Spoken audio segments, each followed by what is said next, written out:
I'm like, if you don't come upstairs, I'm gonna take this bottle of pills.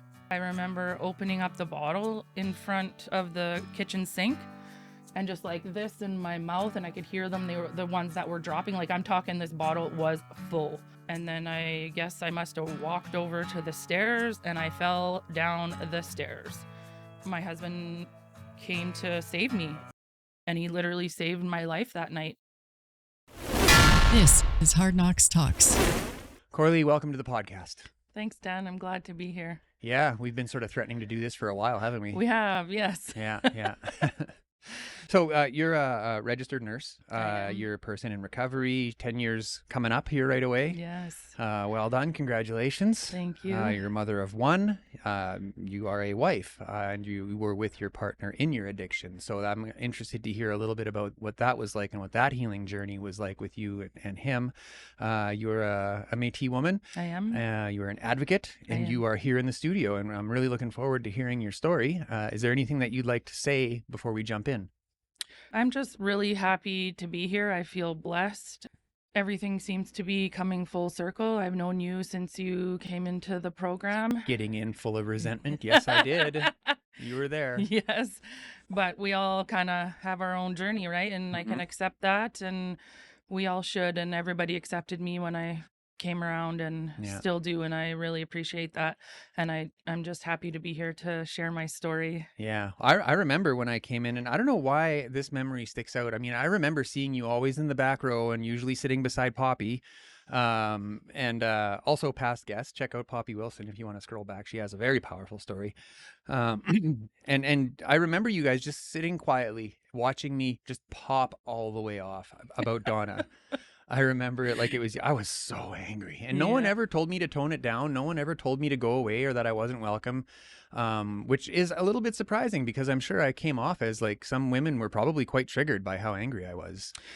Yeah, Poppy was my first sponsor, and so I'm really happy to share that part of my story as well. But I was like that in the beginning for me. Like, how many years do you have, Dan? 8.5. 8.5, yeah. So before that, when I first got in, I was quite like that. Like, I was very charged and honest. Not that I'm not honest now, but honesty is key. And so people really appreciate that. Even if you think you're just acting a fool, you're not.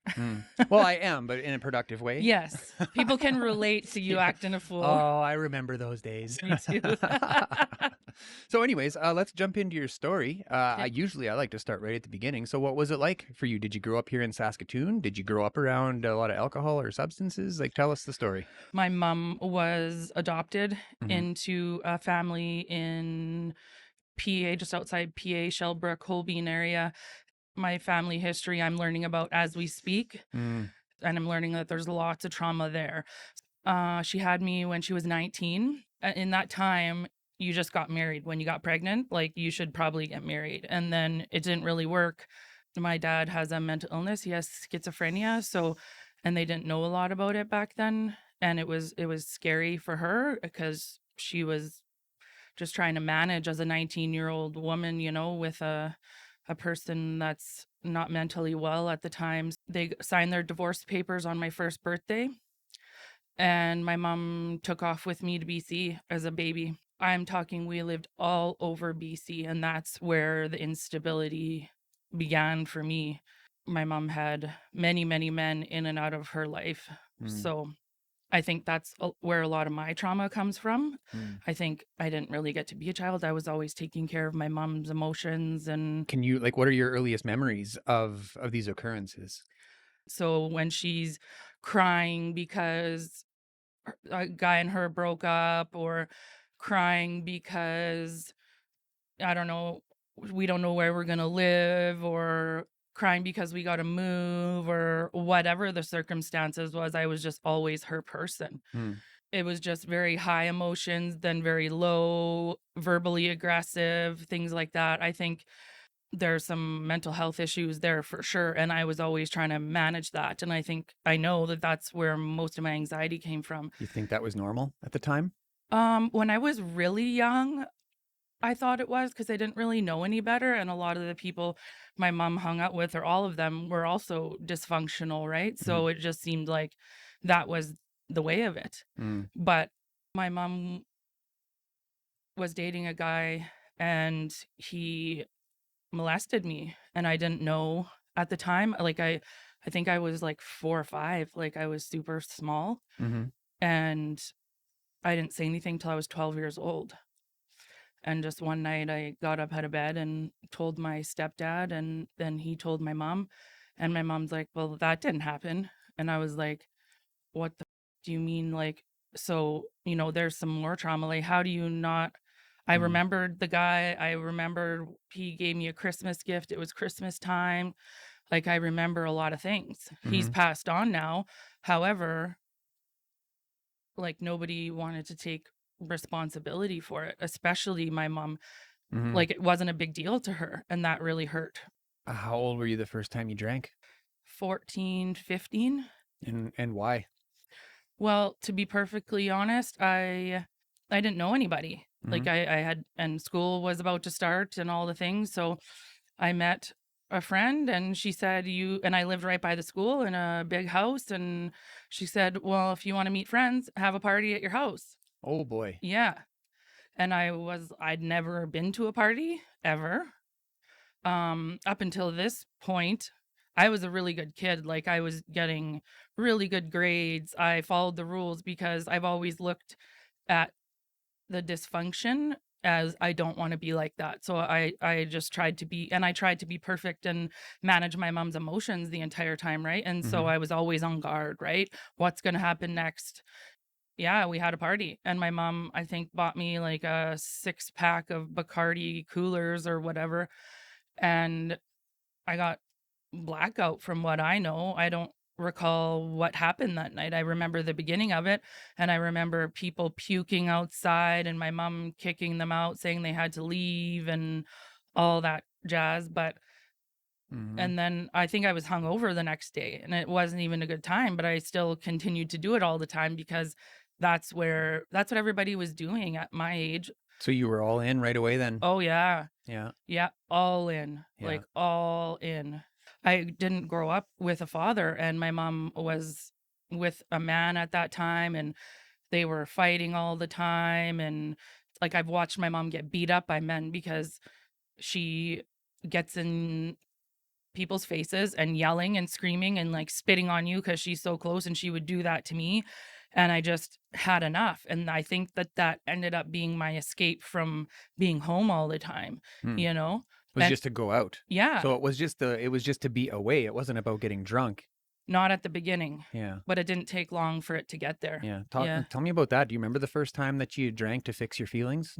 that's a good question. I don't like remember a specific date, but I remember I felt cool for a while, Mm. because I had always, my whole life, I've been trying to fit in. I didn't have any identity. I didn't have a father. I didn't know any of my roots. Like, I didn't know any of that. So then once that started feeling like, okay, like, we'll all just get together and go party at the beach or whatever. And then that just became like Normal. normal. So we would go down to the beach pretty much every day and night and drink there. And, the cops would come and pour out my alcohol or whatever. And then one night we were cruising. I was completely inebriated in the back seat, and they pulled us over, and I got out and hands up, everything face down on the ground, my nose in the dirt. And they're like, "Have you been drinking?" Well, yeah, obviously I was, I was underage. I should not have been drinking. So they said, like, "What are you gonna do? Like, you gonna go to the drunk tank or go to jail, like, for the night? Or are you gonna, can someone come pick you up?"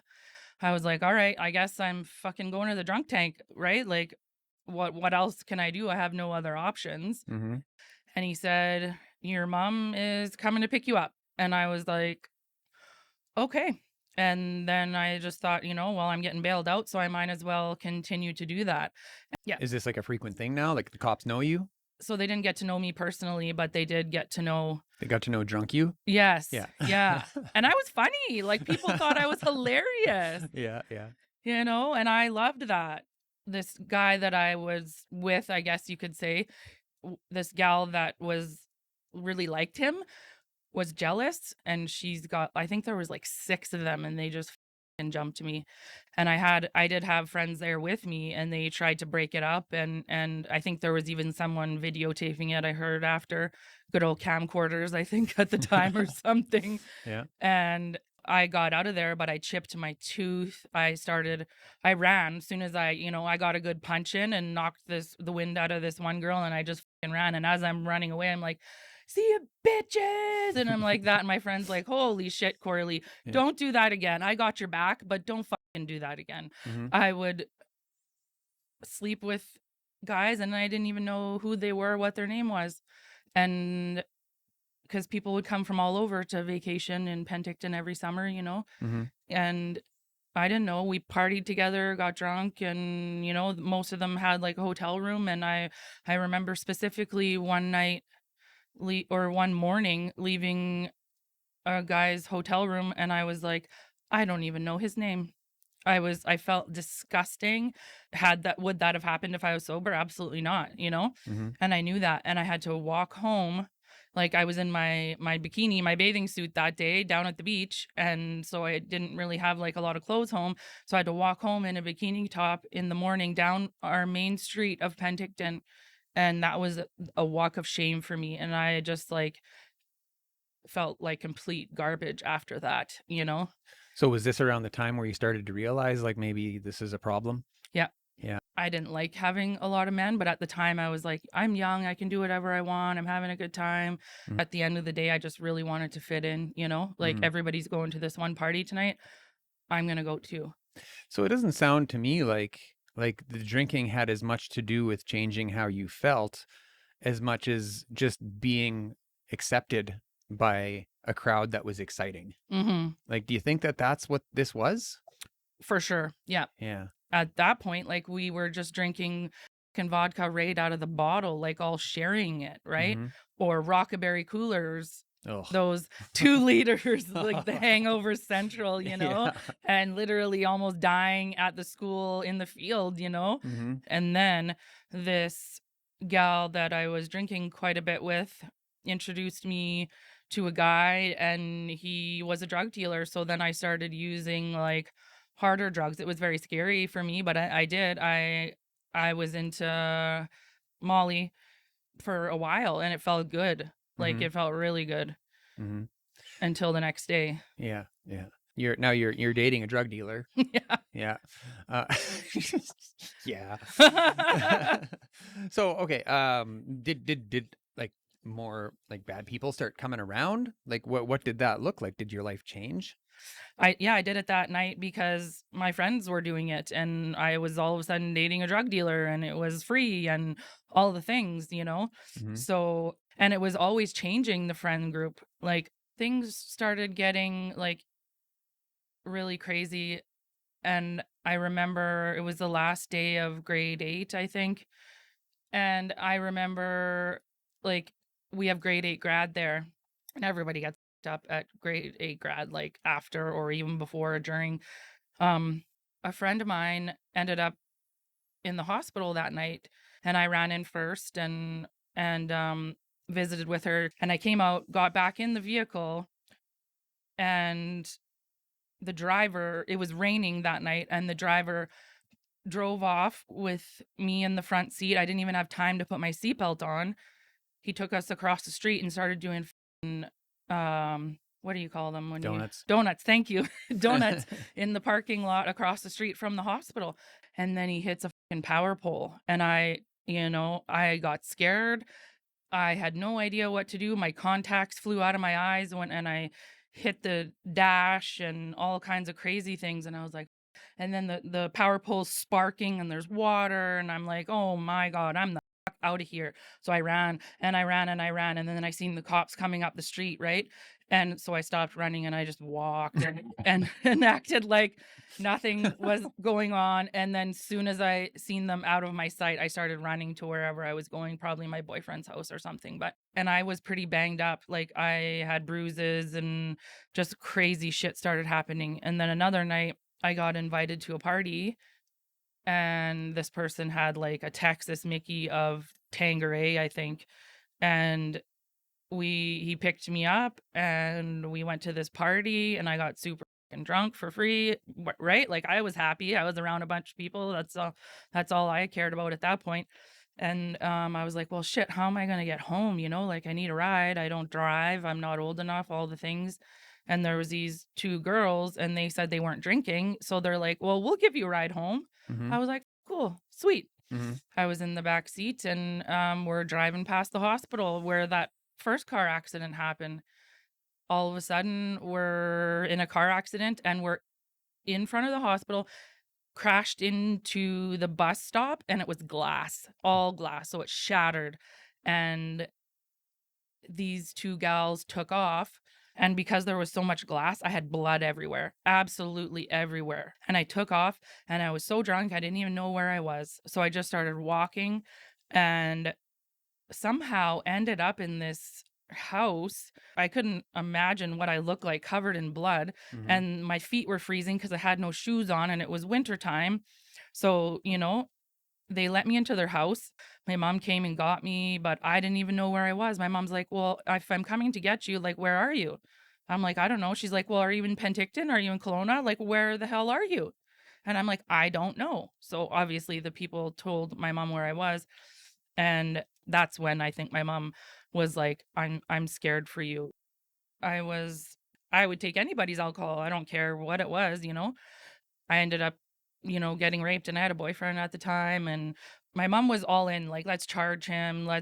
My mom's like we're moving back to Saskatoon.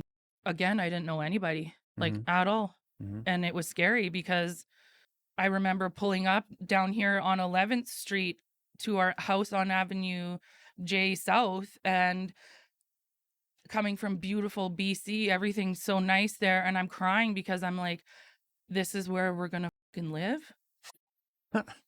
I was like, "What do people do here? Did they go cow tipping?" Like, I'm serious, like, I don't know, I've never you know? Mm-hmm. And it was a huge shocker, I thought, "Okay, well, here's a fresh start. I'm gonna do things good this time," like, I'm not gonna drink like that, and I got a gym membership, and I started going, and I started hanging out with good people.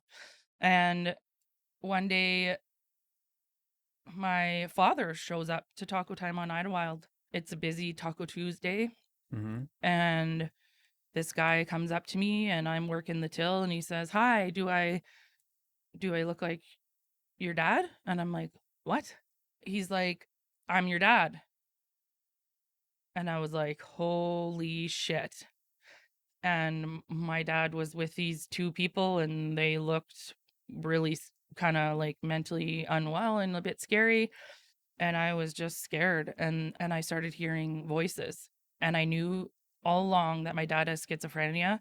And I was like, am I hearing voices? Like schizophrenia is very scary if you're not medicated properly and even if you are. Mm-hmm. So that was very scary for me. So I think things took a turn after that.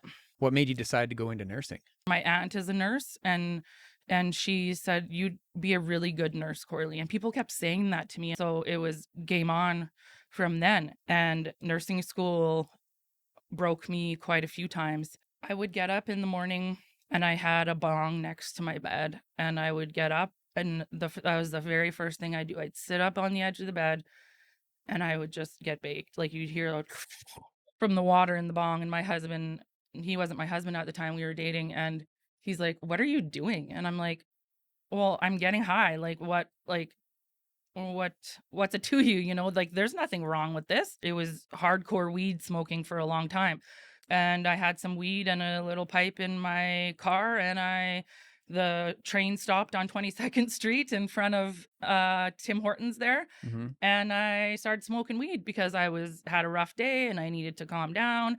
And I start driving home and then I notice somebody following me and my heart's just racing and I am scared and I am all the things. So I start kind of like speeding, trying to get home. Up comes this police car behind me with his lights on and I'm like, and he's like, when's the last time you got high?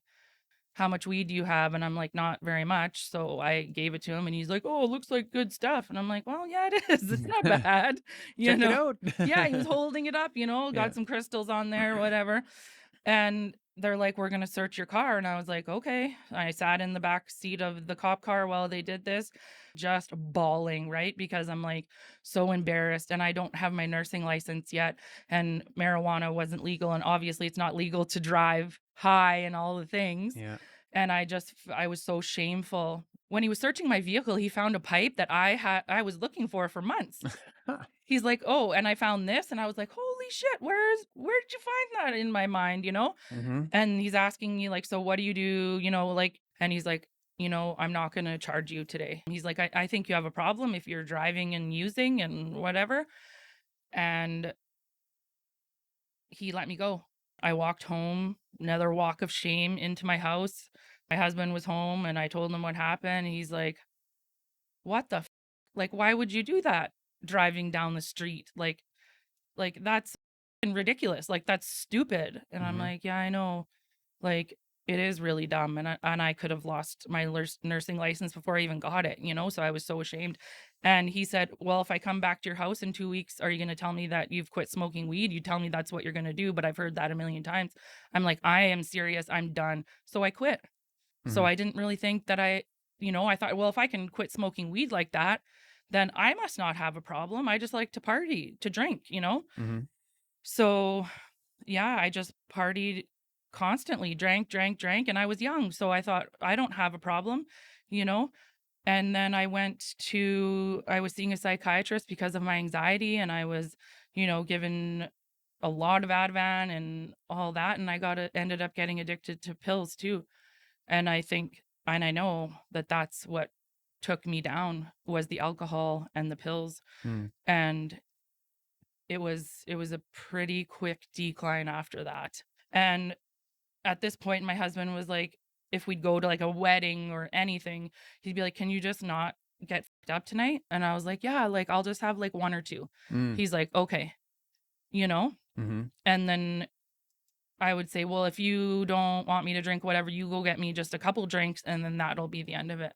But it never was. And after we got engaged, we went to a party one night and I got really fucked up and we came home and I threw my engagement ring in the snowbank in the front of our house. I woke up the next morning and I was like, "Oh my God." I look at my hand, "Where's my ring? Like, what the where is it?" I'm even getting anxiety talking about it because I just feel so horrible about it. Um, and he's like, "You threw it in the snowbank." I'm like, "We gotta end this. Like, I'm so ashamed of myself. I can't put you through this anymore." Like, and I was just so ashamed. I was like, "I can't wake up every day without my ring on my finger, knowing that I did that to you. Like, my ring's gone." And he later in the day handed me the ring. He's like, "Don't let it happen again." And that's where I think I started like realizing, I got to do something about this. And the psychiatrist had said to me, "Coralee, if you can't go out places without drinking, I think you have a problem." Mm-hmm. And I never went to work fucked up. I worked in acute care at RUH. Like I had to be on my A game, Yeah. transfusing blood and things like that. But on my days off, I was totally fucking inebriated. And my husband stopped talking to me anytime I drink. Mm-hmm. And that got very lonely, right? Like Yeah. he'd be out in the garage working on whatever because he pretty much lives out there. Mm-hmm. And he would just not talk to me. He never gave me an ultimatum or anything, but it got super lonely. And then I started to hide my drinking and I was like, "Oh my God, like this is bad." Mm-hmm. And the psychiatrist was like, "I think you need to go talk to an addictions counselor." So I have that through my, work. So I went and did that. So now you're a nurse. Mhm. Now you're at work in acute care. Are you coming across people that are suffering from the results of their addiction, or are you seeing any of that? I am, but it's mostly to like opioids, Okay. Dilaudid, Mm-hmm. those kinds of things. I always thought I was better then because my Ativan, I took it at night Mm-hmm. to sleep and because I had anxiety and then I would often take it in the morning if I felt hungover, the anxiety in the morning. Mm-hmm. And because mine was prescribed and alcohol is legal, then it wasn't that bad. Mm-hmm. Like I wasn't that bad. So when did it get that bad? Um, one night, my husband and I went over to a friend's house just to play board games, another married couple. And I got really fucking drunk and I got mad at him about something. I don't even know what it was. And he was downstairs and I was at the top of the stairs and upstairs in our home. And I said to him, "Can you come upstairs, probably to watch TV or something?" And he was like, "No," right? Like, probably thinking to himself, "You're too fucked up. I don't want to be around you. Like, you're just a gong show." I'm like, "If you don't come upstairs, I'm gonna take this bottle of pills." What did I do? I remember opening up the bottle of pills in front of the kitchen sink and just like this in my mouth, and I could hear them. They were the ones that were dropping. Like, I'm talking, this bottle was full and them falling in the sink, the ones that didn't make it into my mouth. And then I guess I must have walked over to the stairs and I fell down the stairs, like completely hot mess to the bottom. And it's pretty hard. There's not like, it's that thin old carpet. And my husband came to save me and he literally saved my life that night. I guess I was not clothed and he put clothes on me while on the phone with my mom trying to keep me awake.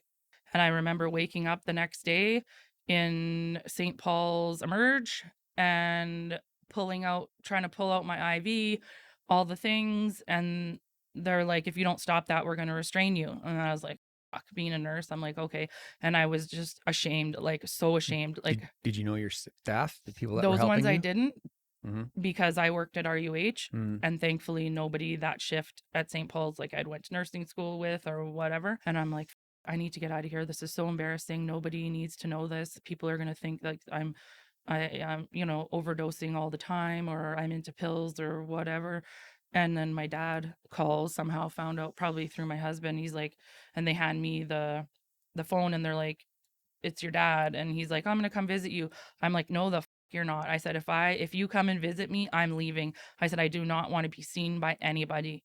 I like, this is awful. This is embarrassing." And I got let out and all I remember them saying to me was like, "Is this something you do regularly?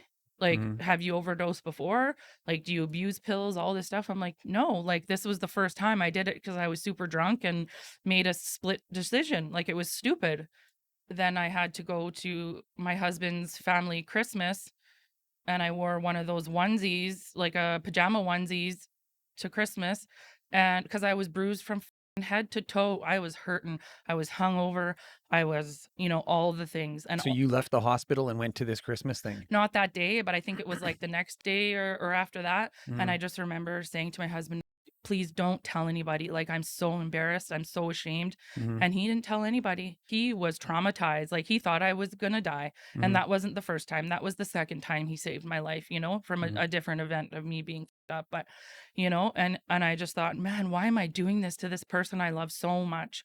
Even if I don't love myself and I don't feel like a good enough person, like, why can't I stop? Like, when I'm sober, I'm not doing this to him. Like, I don't treat him like this. Mm-hmm. He's done nothing but been amazing to me. Mm-hmm.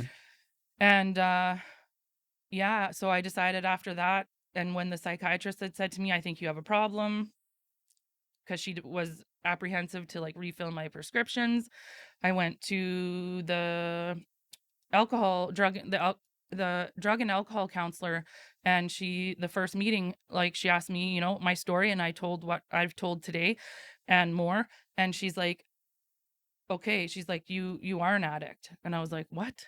She's like, "But it's not your fault, Coralee." She's like, "From everything you've told me that you've been through, I would be surprised if you're not an addict." And I was like, holy shit. My heart sunk, but I felt like, okay, because this entire time I had thought, I'm doing this all because I'm a bad person, right? Mm-hmm. Like, Corley, you can't stop. It must be because you're weak. You don't have enough willpower. Like, all the things. It was always my fault. I've always blamed myself for everything in my life, even, the sexual abuse, and my whole life I've just felt like that. And when she said that, like it was like a weight was taken off in the sense that it's not your fault. Mm-hmm. And I was like, holy shit, like it was a moment of awakening for me. And she said to me, here's the list of treatment centers, and there's probably going to be a wait on some of them. So I'm going to give this to you and start calling them right away. But I was so scared. I didn't want to do that anymore, right? Maxi Center in Saskatoon was the first one that got back to me. And Hmm. I took time off work for the first time in my entire life. I was starting to take care of Coralee. And not one point did my husband tell me, you need to go get help, like, or I'm leaving. It was Hmm. me saying, like, I gotta end this because I can't stop. But knowing that it wasn't my fault and there was a solution, a way out, and I was going to be supported Mm-hmm. through that from my husband and, the system at that point. So, What's your clean date? so my clean date is September 27th, 2015. Right on. Okay, let's take a quick break and then we'll get back at it. Talk some Okay. recovery. Sounds good. Thanks, Okay. Dad. Since 2008, 1,500 workers have stood up for themselves and won their union with SEIU West. Workers came together and won better conditions for health and safety, better pay, respect on the job. It's your turn to win. Canada deserves better. Workers deserve better. You deserve better. Visit seiuwest.ca, link in the show notes, and click on contact so we can help you and your coworkers win your union. Warrior Mentality, empowering individuals to conquer their inner battles through resilience, self-discovery, and personal growth. Embrace your journey and transform struggles into strength with Warrior Mentality. To learn more, find their link in the show notes. Wellness News Choice for Healthy Living is a local resource that works to connect people to health and wellness-related products, services, and expert advice from industry professionals, locally allowing us to connect and engage. Check out wellnessnews.ca or skwellnesshub.ca today to learn more. If you'd like to see our content uncensored, we are now offering channel memberships. There is a lot of things we can't show you without getting restricted, so if you want the full conversation, or to check out our merch, or if you want to show us some love and buy us a coffee, all of those links are in the show notes below. Tell us about your first year. It was really hard. Mm. I had taken, I think, almost a year off of work because I thought, I really need to dive deep into this. I thought it was like most people, like you go to treatment for 28, 30 days and you're going to be okay. Mm-hmm. And it's solved and that it's the alcohol and the drugs that are the problem. But as most of us find out, that's just the solution. I'm really proud of myself though, because the counselor that had given me the list of treatment centers and I went to right away, she's like, you're the first person that I've ever told, here's a list of treatment centers, and they called and they went to treatment and they've been clean ever since. I was really happy that she had said that, and it made me feel good, like you're not a bad person, Coralee, you're just, sick. I later found out, Mm-hmm. when I walked into treatment, I think that was my surrender. When you walk in there, they go through all your bags, and I've never had that before except at like the Cops. airport. Yeah, Cops did that too. exactly. Search your car. Exactly. Yeah, yeah. So So when you were walking up to the building there, did you still have your like nurse hat on, like my shit don't stink type thing? Like I'm gonna tell these guys? That was all gone, hey? that was mostly gone. Yep, it was. And because I didn't know how to stay sober, What brought you into recovery? um, knowing that my husband wouldn't want to have a kid with an alcoholic. Oh, okay. If I can't stay sober, he's not gonna stay with me, Mhm. like he never said that, but so we weren't even talking about having kids because I was drinking all the time and using pills and all the things, so my life couldn't move forward. And I thought to myself, like, I can't do this, and I also don't want a child with fetal alcohol syndrome. Mhm. So did you go to meetings right away? I found meetings at Maxi Center. I found NA meetings at Maxi Center. Like when they asked you to share and you said my name's Coralee and I'm an addict, how did that feel the first time you said it? It didn't feel shameful because I was in a room full of people that I knew were like me, Mhm. and I knew it wasn't my fault at this point, but it was still hard Mhm. because all this time I had thought that I was just using because it was fun and I like to party and I'm the party girl, you know? Mm-hmm. But then when I tried to stop for the millionth time and I couldn't, so I couldn't have a child, I had had enough. So it was kind of a weight off my shoulder, a big weight off my shoulders Hmm. to know that now I'm moving in the right direction. I do have a problem, but there's a solution Yeah. if you work it, you Well, know? and that's interesting because earlier you were talking about all growing up, you were bouncing out all over the place and you didn't really know who you were or where you belonged or anything like that. And then you sit in this room and said, I'm Coralee and I'm an addict. Mm-hmm. Like that sounds like roots went down, Mm-hmm. you know? It did. Is that accurate? That is very accurate. Yeah. I had the gift of desperation when I walked in those doors. Did you know that at the time? No. I had to ask Poppy a few times to be my sponsor because I didn't know at the time, but she was She's busy with hard to others. get. Yes, she was, you Yeah. know, and she was busy and she was working hard at her program. Mhm. And she, you know, and I really wanted that because they always tell you get a sponsor where you admire their, What they have. yeah, what they have. Mhm. And you love their story and you want their recovery, you know, like they're not going to do it for you, and Poppy was that for me. I've thanked her for softening over the years. I've noticed recently, and I asked her if I could speak about her, and she said yes. So I have permission. Mhm. But she was a hard ass, and I needed that. Mhm. You know, very like she would have my back no matter what. However, I needed to do the work. She was not going to chase me. Mm. I was really needy in the beginning. I did not know how to live in the community without drinking. There was times where I would lay on the floor in my dining room just being like I need to drink. Clark's Crossing was a place where I drank all the time around the corner from my house and I would just say I want to go. She's like, "Well, what's that going to get you? And have you had enough?" I know lots of us have heard that, you know, Mhm. and I had had enough.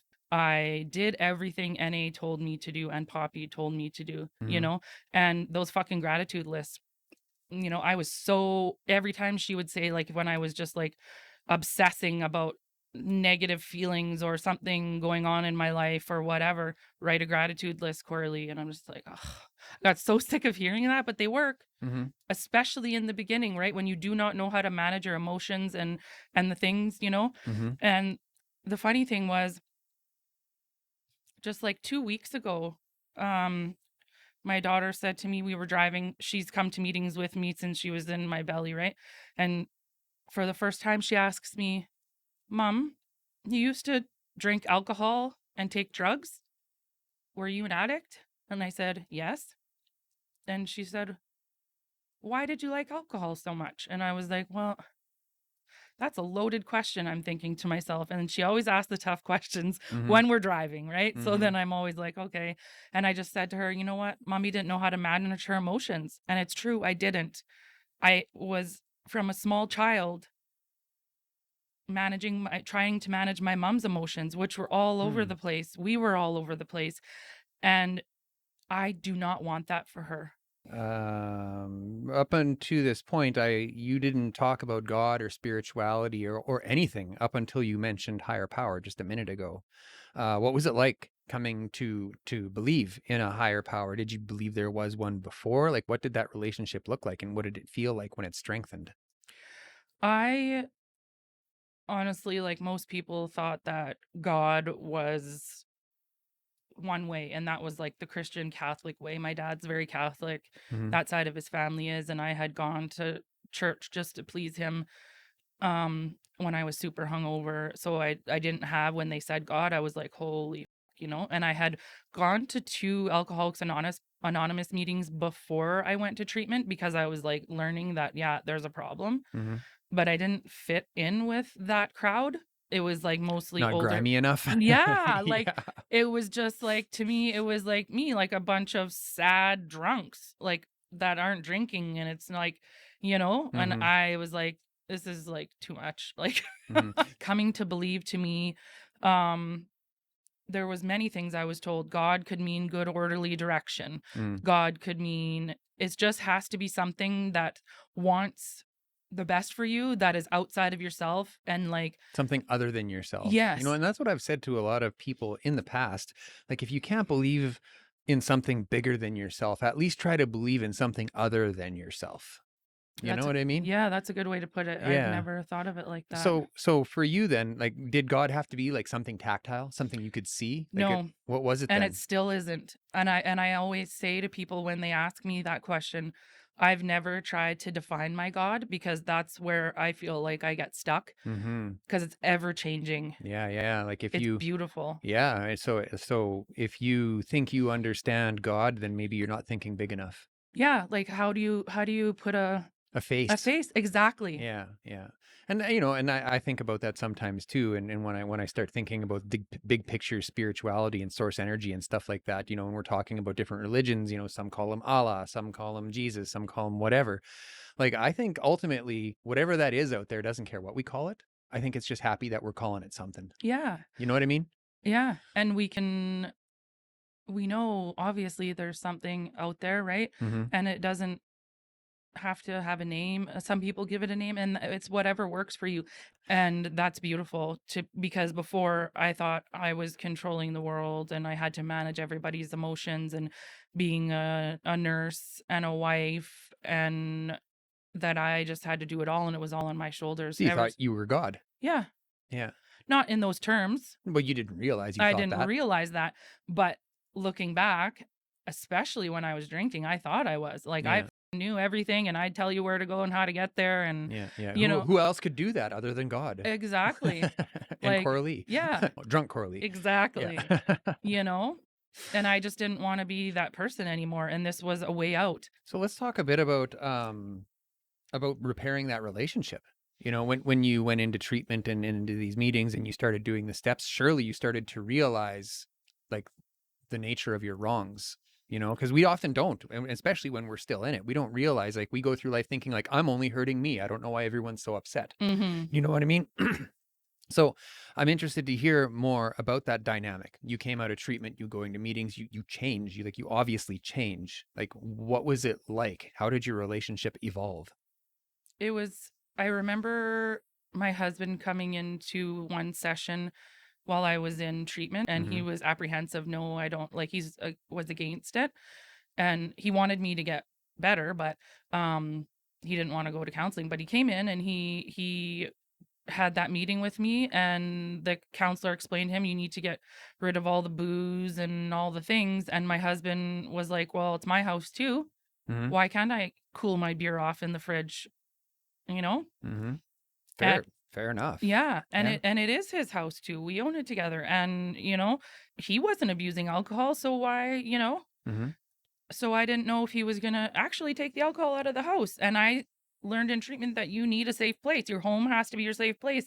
And if it isn't, where are you gonna go? You're probably gonna relapse. Mm-hmm. So when I got home, all the alcohol and everything was gone out of the house. He gave me a new watch. And I was like, well, what's this watch for? And he's like, so you can tell the time on your new journey. And I just bawled. I was like, oh my God, you get it. He's my rock, like we've been together 19 years. And I felt strong because I had these people behind me that were going to be with me no matter what, along with my husband, who is going to be there for me no matter what, Mm-hmm. like even when I tried to push him away and said, I can't do this anymore, like to you, he's like, I meant what I said when I married you. Like, and I never had anybody like that before, ever in my life. I never had stability at all. Mm-hmm. And now all of a sudden I do in NA, and I realize that my husband's not going anywhere because this entire time my anxiety and everything is telling me that he's going to leave me like everybody else. And so it's amazing to have this in recovery. And I also learned what a boundary was. I didn't even know what one was. And I tell this often, like, how does a person not know what a boundary is? Because I didn't grow up even knowing what a boundary was. People had seen my mom naked and heard the shit that comes out of her mouth. And I had grown up like seeing and like knowing about my mom's sex life and all these things that was super f***ed up. So I didn't know what a boundary was. My mom didn't know what a boundary was, you know? Mm-hmm. And I think that that was the biggest thing I learned right away was a boundary. And I was enforcing them. Like I was the boundary queen, and I still pretty much am. Mhm. And I love a good boundary, and I had Who doesn't love a good boundary? exactly, and I feel very empowered with them. I cut my mom out of my life because I had to. Tell me about that day. I realized after I got out of treatment, I was talking to my mom. I told her I went to treatment, all the things, and she asked me, "Well, can I borrow some money for a down payment on a house?" Um, and I was like, "What? Like I just got out of treatment. I don't have money to do that. And why are you asking me for money?"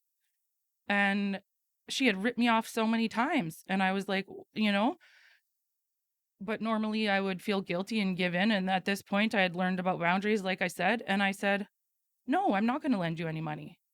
She's like, "Remember when you were younger and you would get drunk all the time and I saved you from going to jail that one night?"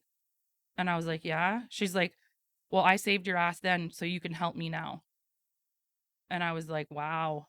Wow. This Mm. is supposed to be my mother." And she always told me, you're gonna love me no matter what. I'm your mom. I always you'll need me forever." Like all those things, right? And then I started once there's no drugs and alcohol in the picture. And now I can really see her for who she is, not just my mom and I, all the things she's told me all along. Mhm. I came into recovery to cycle break, and this is where it fucking ends. I'm done with this shit here. That's How did that feel in that moment when you made that decision? I felt super strong, but I also felt like I was letting her down because who was gonna take care of her? Mm. That's what she always said. Like you're gonna take care of me when I'm old, right? I'm gonna move in with you. No, you're not. Hell no, you're not. Mhm. It was also a weight off my shoulders because I didn't have to manage her anymore. Mhm. I had tried for so long to try and change her so that she would respect my boundaries as a human or anybody's boundaries, and she hasn't. She's never been able to do that, Mm. and I can't fix her. But Mm. I don't hold anger towards her because that doesn't Doesn't serve you. no, and I know where her history is from, right? But I know my problem. I've admitted it, and as part of the steps, I do my best to make amends, and I live clean every day to try and you know be a living amendment, and my daughter doesn't have to see that. My daughter and I are so close, so close. Mhm. And she remembers meeting my mom and the trauma that happened, and she says to me, "That's why we don't talk to grandmas, because she's not very nice to you." And I said, "Yeah, that's it." So tell me about going back to work. Thankfully, my sponsor was working at RUH at the same time as me, Mhm. which was amazing because I was anxiety ridden and all the things, like I didn't know how to live clean and sober. I didn't know how to work without being like have that backup when I go home to get loaded. Mhm. So, do you think your experiences in addiction have helped you be a better nurse? Absolutely. Can you unpack that? Like, how does your lived experience affect the lens you have on the people you work with? I don't judge people, especially with the mental piece anymore, because 7 years into my recovery, I ended up putting myself in the Dubay Center. Hmm. I had always known what anxiety and depression looked like, but I didn't know what suicidal ideation was. Mhm. I knew what it was, but I didn't know how it felt. I thought, why are these people like saying they want to kill themselves and things? Like, why would you say that? Like, just make your life better, like I did in my head, Mhm. like why are you carrying on your life like that? I understand you're sick, but there's something you can do about it, just like I did. But I watched myself go downhill after the pandemic for an entire year without I didn't have a psychiatrist. I was waiting. I was doing yoga. I went on retreats. I was doing my steps. I had a sponsor. I was going to the gym, essential oils, tea, to like everything, and I was still so anxious.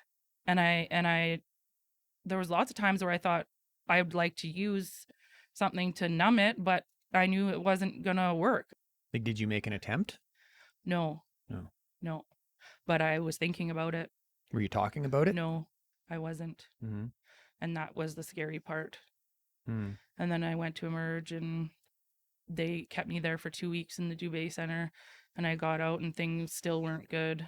And then I went back for over a month, and I tried ECT, and like they diagnosed me with treatment resistant major depressive disorder because I was crying all the time, like about nothing all the time.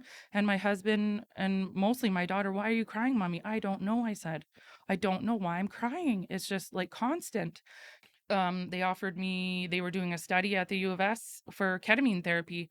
And I was like very apprehensive because I'm an addict, right? And I've never used ketamine, but I was like, it's addictive. Like, Mm-hmm. all the thoughts came into my head, but I had a conversation with the pharmacist, the doctor, my sponsor, other nurses that I know that do ketamine therapy and have the same issues as me, not the addiction, but other like mental health issues.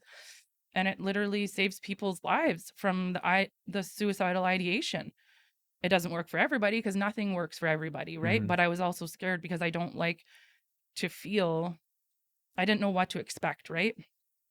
So I ended up saying yes because I was gift of desperation, like I'll try anything, right? And having a medical background, I was like, okay, I'll trust them and try.